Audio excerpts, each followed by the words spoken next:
আসসালামু আলাইকুম ওয়া রাহমাতুল্লাহ। শুধু দর্শক সকলকে আরো একটিবার স্বাগত জানাচ্ছি বিআর মাসুদ ব্লগের আরো একটা নতুন ইন্ডিয়ান ভিসা রিলেটেড ভিডিওতে।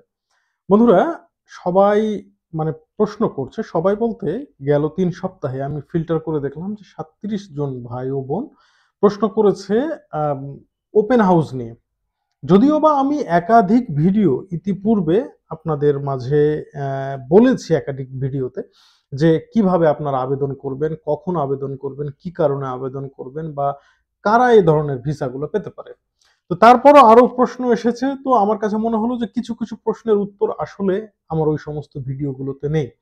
তো যারা ওপেন হাউস ভিসায় আবেদন করতে চাচ্ছেন, আমার ভিডিওটা শুরু থেকে শেষ পর্যন্ত দেখবেন দয়া করে, তাহলে ইনশাল্লাহ আমি আশা করছি ক্লিয়ার হতে পারবেন। ওপেন হাউস ভিসাটা হচ্ছে এটাই যে আপনি নরমালি ভিসার আবেদন করতে পারছেন না, অর্থাৎ ভিসার স্লটের জন্য আবেদন করছেন কিন্তু স্লট পাচ্ছেন না, আপনার খুব এমার্জেন্সি ভারতে যাওয়া দরকার।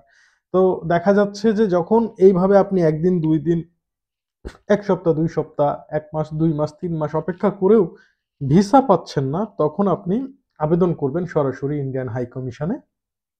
যে বিষয়টা এর আগে ফরমাল না থাকলেও গেল মাসের শেষ সপ্তাহের দিকে ভারতের পররাষ্ট্র মন্ত্রণালয় থেকে রীতিমতো বিবৃতি দিয়েও বলে দেওয়া হয়েছে, যদি এমার্জেন্সি মানে কারো থাকে, অর্থাৎ সে ভিসা পাচ্ছে না নর্মাল সাধারণ ওয়েতে, তাহলে যেন ইন্ডিয়ান হাই কমিশনের ১ নাম্বার গেটে গিয়ে তারা তাদের আবেদনপত্রগুলো জমা দিয়ে আসে। তো এখন ঘটনা হচ্ছে আপনি কিভাবে জমা দিবেন এবং কারা জমা দিবেন এবং কি করলে ভিসাটা পাবেন, সেটাই আমি এখন আমার আজকের এই ভিডিওর মূল প্রতিপাদ্য।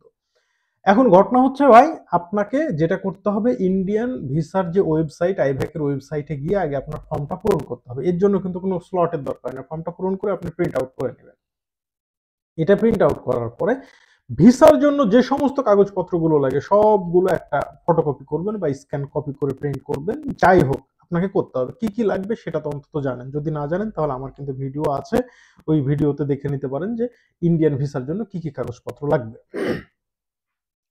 তো এই সমস্ত সব কাগজপত্র, মনে করেন আপনার মেডিকেল ভিসার জন্য যা যা কাগজপত্র লাগে সবই আপনাকে দিতে হবে। দেওয়ার পরে আপনাকে একটা ইন্ডিয়ান হাই কমিশন বরাবর একটা আবেদন লিখতে হবে।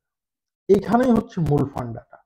ইন্ডিয়ান হাই কমিশন বরাবর আবেদনটা লিখবেন। আবেদনটা কি লিখবেন, কিভাবে লিখবেন যে বরাবর হাই কমিশনার, আমার একটা ভিসা দরকার, আমাকে এই ভিসা দিয়ে দিন। বিষয়টা কিরকম না, বিষয়টা হচ্ছে আপনাকে অঙ্ক করে বুঝিয়ে দিতে হবে। আমার কথাটা হয়তো আপনারা অনেকে বুঝতে পারেননি, বুঝতে কষ্ট হচ্ছে, আমি একটু সুন্দরভাবে বুঝিয়ে দিচ্ছি যে আপনাকে অঙ্ক করে বুঝিয়ে দিতে হবে যে কেন এই ভিসাটা আপনার দরকার।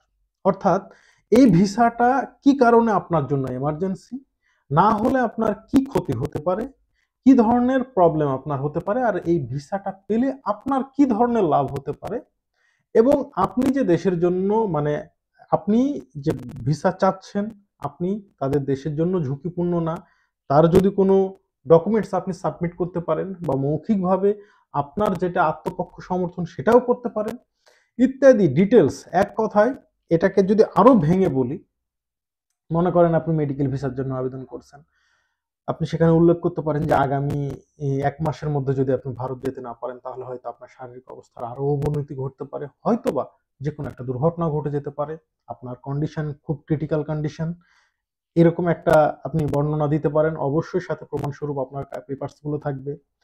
অথবা দেখা যাচ্ছে আপনি স্পাউস এন্ট্রি এক্স1 ভিসার জন্য আবেদন করছেন, দীর্ঘদিন যাবত আপনি আপনার স্পাউসের সাথে বা আপনার হাজব্যান্ড বা ওয়াইফ আপনারা একত্রিত নয়, আপনাদের সংসারও টানাপোড়েন দেখা দিয়েছে, এই মুহূর্তে সংসারটা রক্ষার্থে আপনার ইন্ডিয়া যাওয়া খুব জরুরি। অথবা আপনার বাবা মা কেউ ভারতের নাগরিক, তার দাদা দাদিও হতে পারে, মানে ডিরেক্ট যেটা ব্লাড কানেক্টেড সেটা। তো এদের কাছে যাওয়াটা আপনার জন্য খুব জরুরি, না গেলে কি ধরনের ক্ষতি হতে পারে। অথবা আপনি স্টুডেন্ট ভিসা জন্য আবেদন করেছেন, হয়তোবা আপনি ভর্তিও হয়ে গেছেন, এই এতদিনের মধ্যে যদি আপনি ভিসা না পান তাহলে হয়তো আপনার ভর্তিটা বাতিল হয়ে যাবে। অর্থাৎ অঙ্ক করে আপনাকে বুঝিয়ে দিতে হবে যে আপনার জন্য ভিসাটা কেন জরুরি। এই অঙ্কটা যদি ঠিকঠাক করে একদম নির্ণয় উত্তরটা যদি একদম পারফেক্ট থাকে, সেক্ষেত্রেই আপনি কেবল এই ভিসাটা পাবেন। আমি মনে হয় আপনাদেরকে বোঝাতে পেরেছি।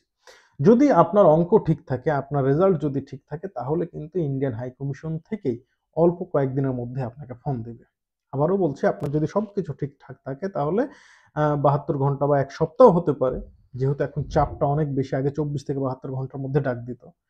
তো এইভাবে কিন্তু আপনাকে হয়তো তারা ডাকবে, ডেকে ভিসা দিবে। আমার নিজের কাছে এই বিষয়টা ভালো লাগে এই কারণে, আমার মনে হয় যে এট ফার্স্ট আমি আমার মতো যারা কনটেন্ট ক্রিয়েট করে তাদের অনেকেরই কনটেন্ট আমি দেখি। তবে এই বিষয়টা নিয়ে আমি যতটুকু আপনাদেরকে বোঝানোর চেষ্টা করেছি, আমি দেখিনি অন্য কোনো কনটেন্ট ক্রিয়েটর এই বিষয়টা নিয়ে কথা বলে। বাট আমি কিন্তু বরাবরই এই বিষয়টা নিয়ে কথা বলেছি এবং আলহামদুলিল্লাহ অনেকে আমার সঙ্গে যারা মোবাইলেও যোগাযোগ করেছে, আমি তাদেরকে ব্যক্তিগতভাবে হেল্প করেছি যে হ্যাঁ, আপনি এইভাবে আবেদন করেন। এবং খুব ভালো লাগে তখন তারা যখন ফোন দিয়ে বলে, "মাসুদ ভাই, আমি ভিসা পেয়ে গেছি। আমাকে হাই কমিশন থেকে ফোন দিয়েছে।" তো বিষয়গুলো হচ্ছে যে আপনি যদি সবকিছু রুটিন মাফিক করেন, আশা করা যাচ্ছে আপনার ভিসা মিস যাবে না। তো এটাই ছিল আমার আজকের প্রতিপাদ্য। আশা করি আপনারা বুঝতে পেরেছেন। সকলকে ধন্যবাদ। আসসালামু আলাইকুম ওয়া রাহমাতুল্লাহ।